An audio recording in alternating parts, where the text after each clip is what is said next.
নমস্কার বন্ধুরা, সবাই কেমন আছেন? আশা করি সবাই খুব ভালো আছেন। আর আজকে যাচ্ছি আমরা এক মায়ের মন্দিরে, যেটা সুরাট থেকে 2 ঘন্টা দূরে। আর মন্দিরের নামটা শুনলেই যেন আরও বেশি বেশি করে যাওয়ার ইচ্ছা জাগে। মন্দিরের নামটা হলো মায়াদেবী মন্দির, বা ওখানে যে ওয়াটারফল রয়েছে সেটাকে বলে মায়াদেবী ওয়াটারফল। তো যদিও আমরাও প্রথমবারই যাচ্ছি, ইনস্টাগ্রামের ভিডিওতে দেখা মাত্রই এত পছন্দ আসলো আর এত মনে ইচ্ছা জাগলো যে মায়ের দর্শন করতে যাব। তো দেরি না করে আমরা কিন্তু রবিবারের জন্য অপেক্ষা না করে শুক্রবারেই আমরা বেরিয়ে পড়লাম মায়ের মন্দির দর্শনে। আর এই ঘুরতে যাওয়াটা কিন্তু একেবারেই আমাদের কোনো রকম প্ল্যান করা ছিল না। হঠাৎ করে ইশিতার বাবা কেন জানি না কাজে গেল না, বলল চলো আজকে কোথাও ঘুরতে যাব। তো ইনস্টাগ্রামের সাথে সাথে আমরা এই ভিডিওটা দেখতে পেয়ে বললাম চলো তাহলে এখানেই যাওয়া হোক। তো আমরা দুপুর 1টার মধ্যে ঘর থেকে বেরিয়ে পড়েছি। জানি যে 2 ঘন্টা লাগবে, মানে দুপুর 3টের মধ্যে আমরা পৌঁছে যাব আর ভালোভাবে আমরা দর্শন করে ফিরে আসতে পারবো। আর যেতে যেতে যে এত সুন্দর সুন্দর রাস্তা পড়বে এটা ভাবতে পারিনি।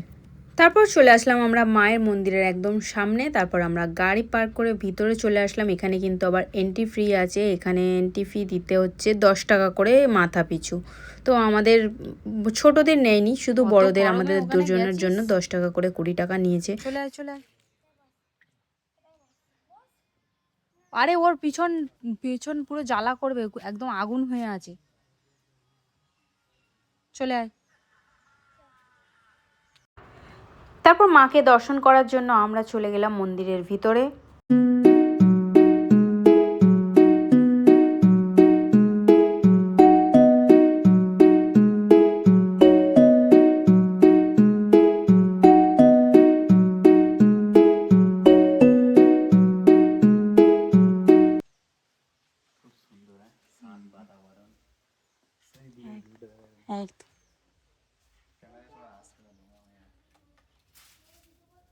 কোথায় দেখো।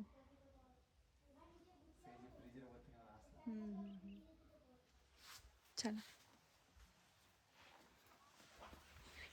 বিয়েবাড়ি এসছি বলে এরকম মানে বেশ শান্তি শান্তি প্রিয়। হ্যাঁ, কিন্তু রবিবারে আসলে এত ভিড় হতো না, পার্কিং জায়গার অসুবিধা হতো, সবই অসুবিধা।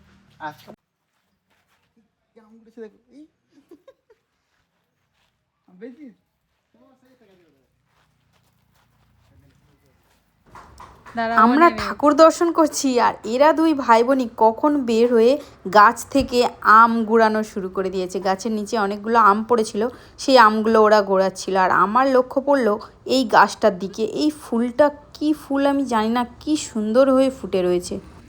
এখন যাচ্ছি আমরা আরও একটা মন্দির দর্শনে, যেটা রয়েছে পাহাড়ের একদম নিচে। হ্যাঁ, ভীষণ ভালো লাগছে। যে মাসে অন্তত 3 থেকে 4 বার এরকম ঝগড়া করা উচিত, তাহলে এত সুন্দর সুন্দর জায়গা ঘুরতে আসতে পারবে। আরে দেখো সীতারাম সেতু পার হচ্ছে। চলে আসো একবার জয় শ্রীরাম বলে চলে আসো।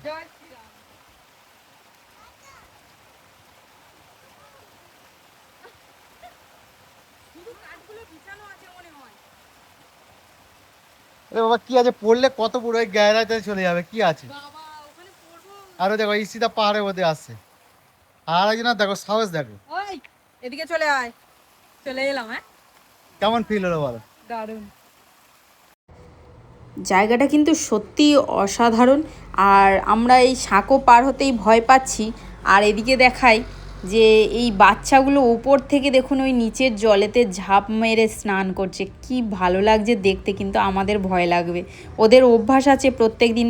ওই দেখুন ছেলেগুলো উপর থেকে একদম ঝাঁপ দিয়ে নিচে পড়ছে। আর এই মাতাজিটা কোথায় রয়েছে দেখায়, দেখুন এত সুন্দর একটা ভিউ রয়েছে। তার মাঝখান থেকে মানে যাওয়ার জায়গা রয়েছে। এই এপারের পাহাড় থেকে ওপারের পাহাড়ে গেলে সেই পাহাড়ের একদম নিচে রয়েছে মায়ের মন্দির। আর পাহাড়ের উপর থেকে কিন্তু ঝর্ণার জল অটোমেটিক সব সময় আসছে। এই যে আমরা চলে এসেছি একদম মন্দিরের ভিতরটাতে। আর এখানে আপনারা বিশ্বাস করবেন না, বাইরে যখন আমি ছিলাম তখন আমার ফোনটা বারবার, আমি এইরকম আমার কখনো হয়নি, ফোনটা বারবার মানে সিগন্যাল দিচ্ছিল যে প্রচুর টেম্পারেচার হাই হয়ে গেছে, ফটো তোলা যাবে না, ভিডিও, মানে ফোন কাজ করছিল না, এত গরম হয়ে গিয়েছিল। আর এই জায়গাটাতে কি বলবো, এতটাই ঠান্ডা, মানে ভীষণ ঠান্ডা, বলে বোঝানো যাবে না। আর মুহূর্তের মধ্যে আমার ফোনটা কিন্তু একদম ঠান্ডা হয়ে গিয়েছিল।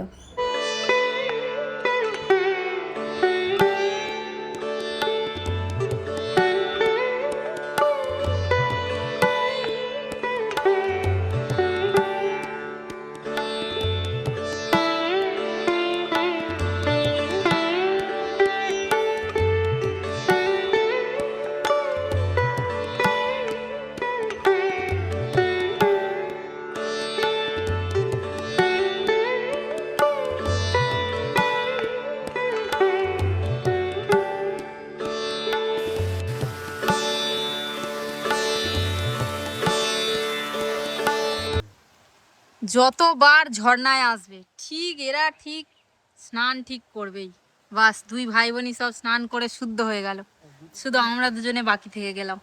জল ছড়া মেরে নিচ্ছি, জল ছড়া দিয়ে নেছে